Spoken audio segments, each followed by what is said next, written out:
welcome back. We're here with Jordan from Vantage Point Strategies. Jordan, it is a pleasure to have you on the podcast. We met at the Small Business Expo during the speed networking. So thank you so much for coming on, man. I'm very excited to dive into your niche of a business. So thank you. Yes, thank you. Thank you for having me. It was great meeting you, and I'm glad and excited for this. Yes, me too. So can you dive into what does a CFO actually do? Yes. So, for it to be such a short acronym, it's obviously, comes with a lot more than just finances. But a little bit about kind of what my day-to-day looks like as a CFO for small businesses. It's not just managing financials as far as, what's our revenue, what's our bottom line. It's so much more, right? So I get to dive into operations, making sure we're servicing clients depending on the business, making sure products are being produced efficiently, working with vendors.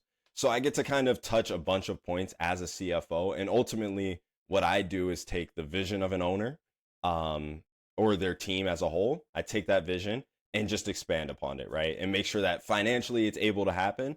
But then I get to, deal with the headaches of, like I said, working with vendors, making sure operationally they function well. So a little bit of all of that. It sounds like to me that you are also more of like on a consulting capacity of like not only like I cover the finances, but I want to make sure that every other aspect of your business is operating properly so the finances the aspect also runs smoothly. Is that correct? Precisely, right? Like, for example, in a service-based business, I can manage your finances, right, in a construction business. But it means nothing if, my project managers aren't making sure that we're collecting our invoices, right? Or if they're not sticking to a budget, because of, working with a vendor. It means nothing to me to manage your finances and those things aren't going according to plan. So outside of that finance aspect, where do you think small businesses lack or need to improve on outside of just the looking at the budgeting side of things? Yeah, a lot of it is just strategy, right? And creating a plan of where you want to go. A lot of businesses I sit down with, and even current owners I work with, you ask them, where do you want your business to go? And a lot of them don't get past the point of, oh, I just want to have something to pass to my kids, and Yeah. that's great, but what does that mean? Is there a revenue target you want to hit? Is there an amount of people you want to service? Is there a product goal you have? Like really building a roadmap is something a lot of business owners don't do. And you can't manage finances of, a endless road, right? Yeah. Yeah. It's very interesting because I think a lot of small businesses, they don't really think about this side of business, right? Like you mentioned, they're like, I just want to build a business and then hand it off. When you do go step into a new business, what is like the first two or three things that you really sit down with them to make sure that they have in line to succeed for the future? I would say first things first is I want to know how many people truly work for you, right? Like a lot of small businesses you can have, well, I have family member here, family member there. And if you look at payroll, you're inconsistent. So that's a big thing. And then I want to target and hone down on what do you do? Even at a, general contractor, I use that example because it's the easiest to describe, but general contractors do so much, but what's the primary core of what you do? Is your service, are you really just a roofing business that also does, home maintenance on the side? Or are you truly just a plumbing business that occasionally does HVAC stuff? Whatever it may be, I really need to know those two things, right? Who works for you and what do you really do? And then we can create a realistic financial roadmap, to match up with the strategy. Yeah, that's super interesting.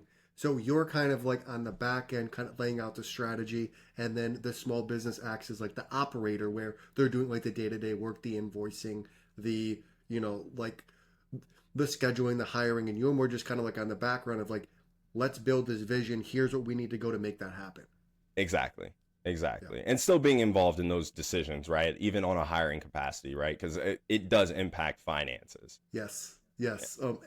It's interesting because everything impacts finances Exactly. as you Yes. probably see a lot.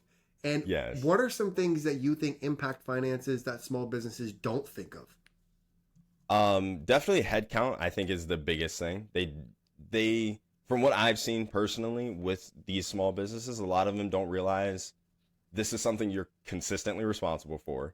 And, whether you then have the whole benefits package, payroll that comes with that, right? So how you're paying people, as well as a lot of them don't really understand the cost of what they do. And that there's always a better cost, right?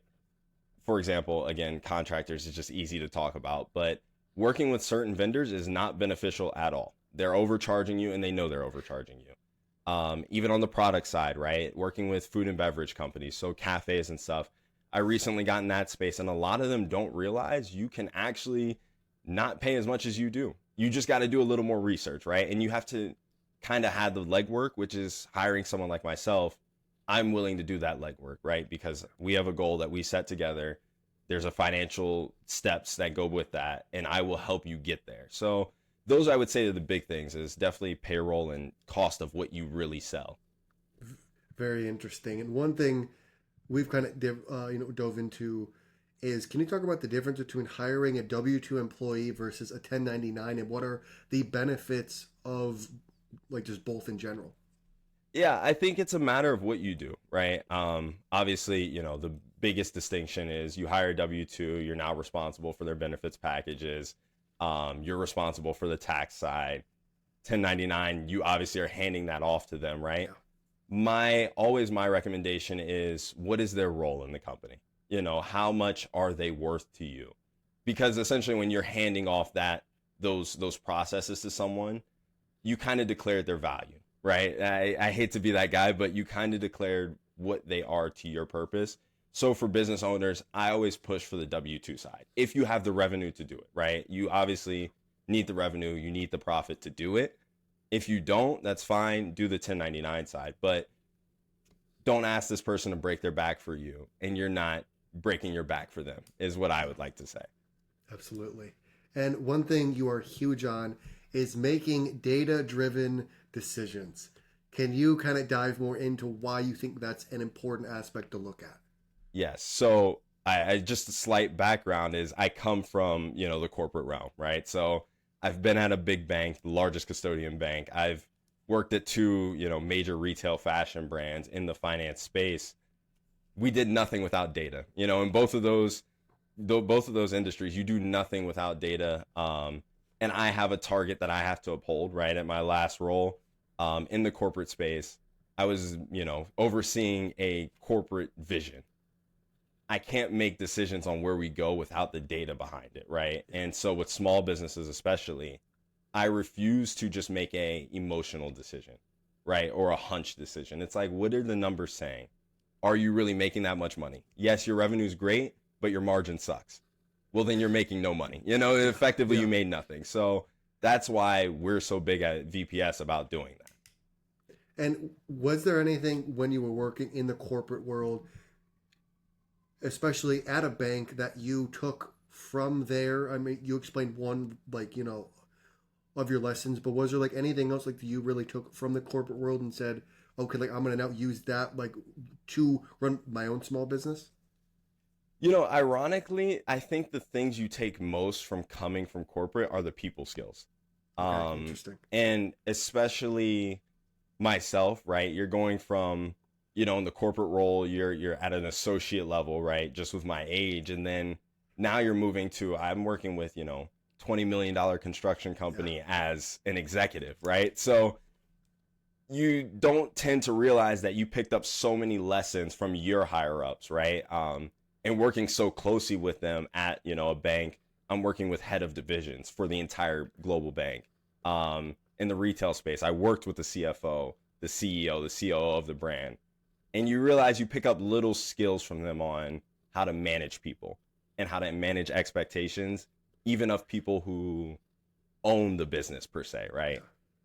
Yeah. And how did that feel with your first couple of clients, going from the corporate world of kind of being that associate to then working with those large clients? Like, how did that kind of feel, like kind of transferring from being like low on the totem pole to now talking to the owners of these businesses? It's a little bit, you experience that imposter syndrome, right? Yes.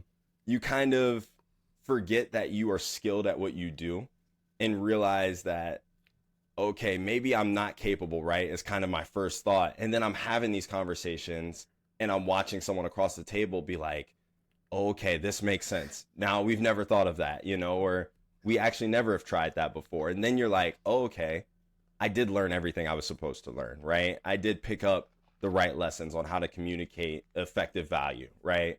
So for me, it was like getting over that hump of this imposter syndrome into, everything you needed to know. You just were sitting in the corporate hierarchy, right? Yeah. Yeah. Which I feel like can sometimes or always crush your soul a little bit. Yeah, a little bit, a little bit. For sure. So can you kind of dive into why finances, why money, like why not go do something else? Like why did you decide to get into the financial sector as a small business owner? Yeah, so again, with my background coming from, working at a large bank and then going to a smaller retailer and then a large global retailer, I realized I didn't really know what I wanted to do. I knew I wanted to work with strategy. And then kind of through those roles, I realized the way to strategy is to sit in the financial chair. You get to impact every part of a business, whether it's marketing, at that level, I should say. You work with the entire marketing team, you work with the entire ops team, entire logistics, all the data teams. So when I realized that is truly what it meant to sit in the CFO chair, I knew small businesses needed someone to oversee that, right? And I was capable on the finance side, right? The technical finance side, I knew I was capable. And then coming to a small business, it's like, okay, these are the services they need and I can provide them. So you really like being involved in every aspect possible versus just sitting in a chair and doing one thing. You would rather have your hands in like the marketing and the hiring. Like does that kind of bring like a sense of like passion or fun for you? Like is that kind of why you like gravitate towards it?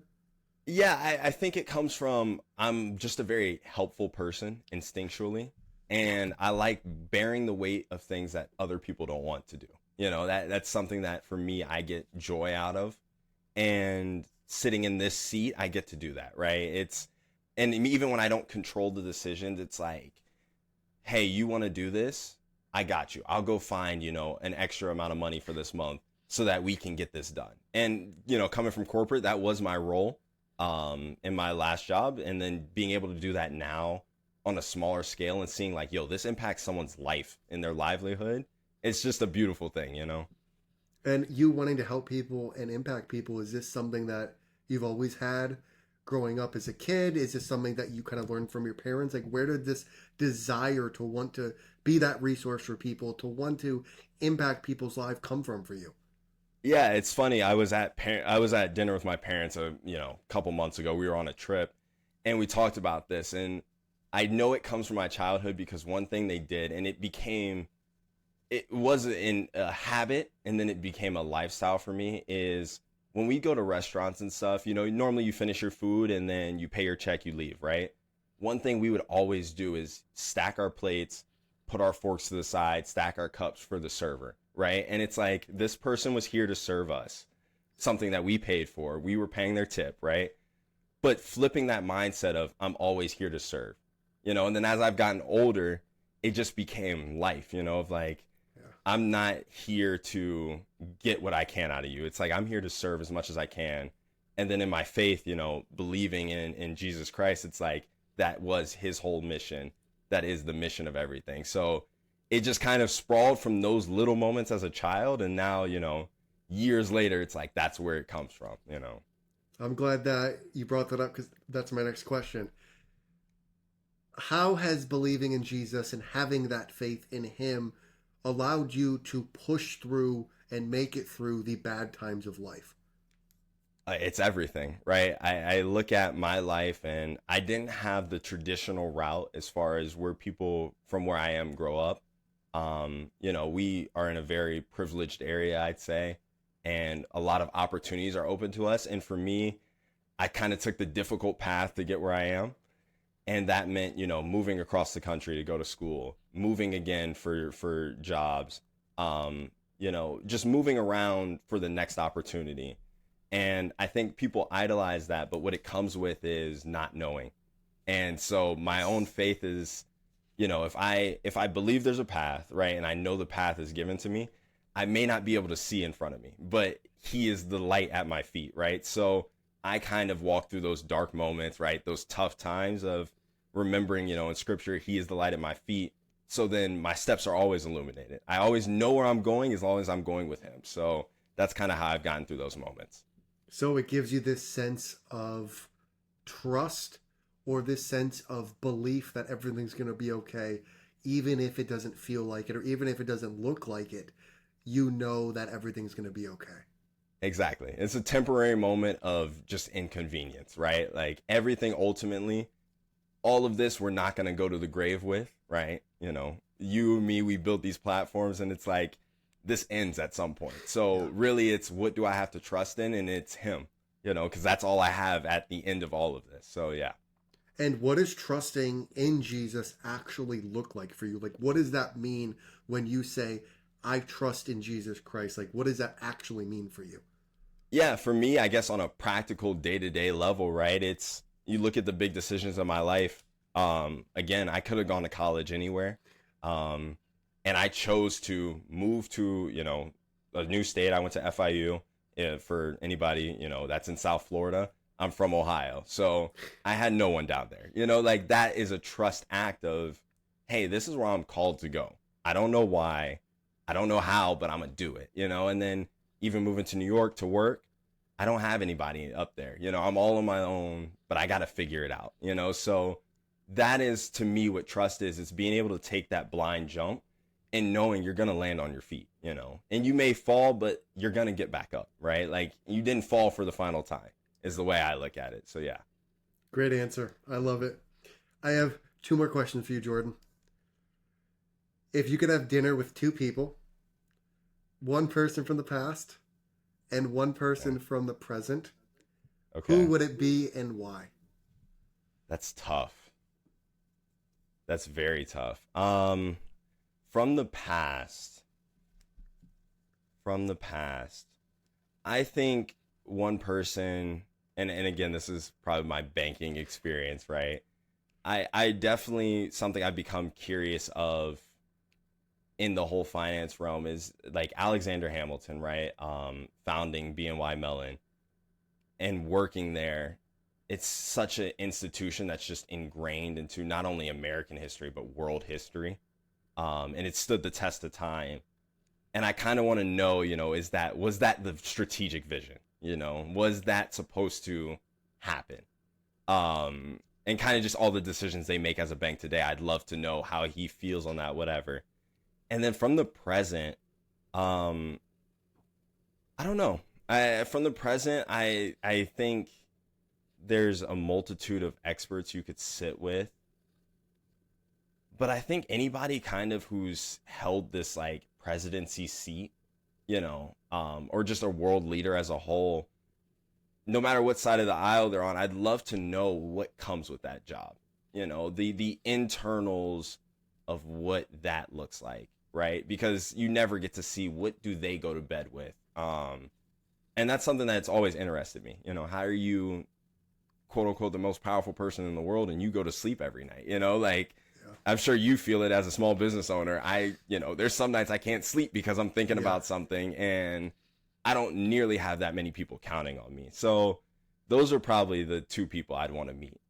I think it's very fascinating because as we know, even just owning small businesses, there's a lot of backroom conversations that go on that the public can't know about or they can't know about right now.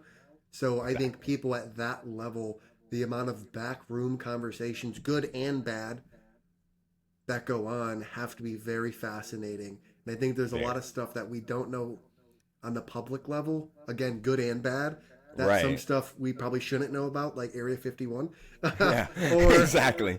Or good stuff that is going to be coming. So I would be fascinated to see what is actually going on behind the scenes versus what's shown to the public.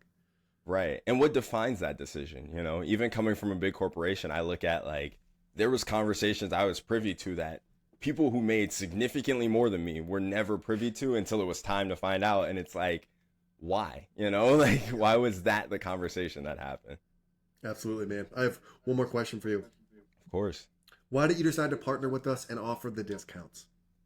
For me, it was kind of a no-brainer. You offered it, and for me, I'm at an early stage, especially at that time. But for me, it's if I can help someone and I can do it for a little bit less, then I don't know. I'm more fulfilled doing that, right? Like to me, it's not about the money. I could charge you a crazy retainer, but to have a platform where it doesn't cost someone to actually get my service and it costs them significantly less, I have no issues with that. If you say, you came from Easton's platform, I'm cool. It's like, Yeah, yeah. cool. We'll deal with the smaller retainer. So for me, it was a no brainer. Yes. Well, thank you for trusting in us because I think we didn't even have like an app when we talked last time. So thank you for trusting with us Correct. early on, man. We appreciate you joining early, and I appreciated the conversation. How can people find you, and what is one thing you want to leave people with? Yeah, you can find me, if you just Google Vantage Point Strategies, that's the website. It's going to change to vpscfo.com just to let people know.